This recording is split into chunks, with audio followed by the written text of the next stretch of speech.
On continue la leçon, les propriétés physiques de la matière. Grand 3, l'état gazeux. L'existence de l'air. On va prouver avec cette expérience l'existence de l'air dans un récipient qui ne contient pas de liquide. Bon, on a un tube à essai vide. Ici, la figure 1, l'eau ne pénètre pas, ne monte pas dans le tube à essai, ou bien n'entre pas aussi dans le tube à essai.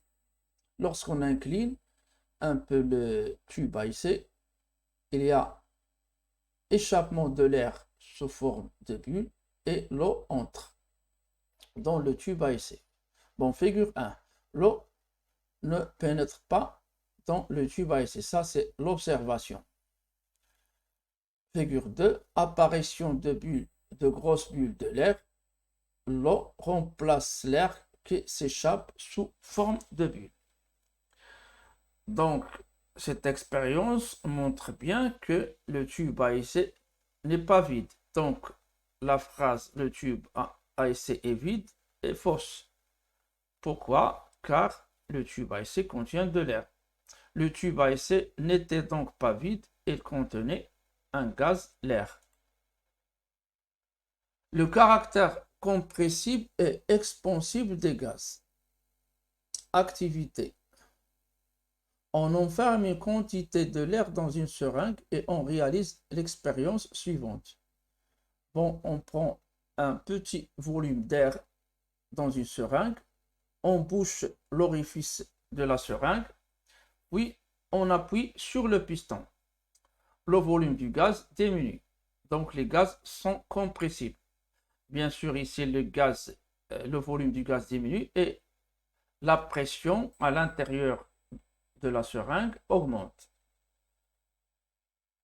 La deuxième partie de l'expérience, tirant sur le piston, le volume du gaz augmente, donc les gaz sont expansibles. Dans ce cas-là, la pression diminue. Conclusion, les gaz sont compressibles et expansibles. Un gaz, on va citer d'autres propriétés de l'état gazeux. Un gaz coule, n'a pas de forme propre et insaisissable entre les doigts. C'est un fluide, comme les liquides, est compressible et expansible. Bon, on peut résumer ces propriétés des trois états de la matière dans ce tableau. On a l'état physique, solide compact, solide divisé, liquide gaz. Bien sûr, solide compact et solide divisé, bien sûr, on a un seul état, c'est l'état solide. On peut le saisir avec les doigts.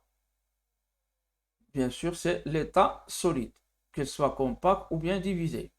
Il a une forme propre, il s'agit du solide propre, du solide compact plutôt. Surface libre, plane et horizontale. Bon, c'est un liquide, c'est une propriété qui est spécifique pour les liquides. De même pour la forme propre. Un corps qui a une forme propre, euh, c'est un solide qui est compact. Et de même pour le fait de le saisir entre les doigts, il s'agit d'un solide. Il coule, il s'agit des solides divisés, des liquides et des gaz. La compressibilité et l'expansion, il s'agit des gaz.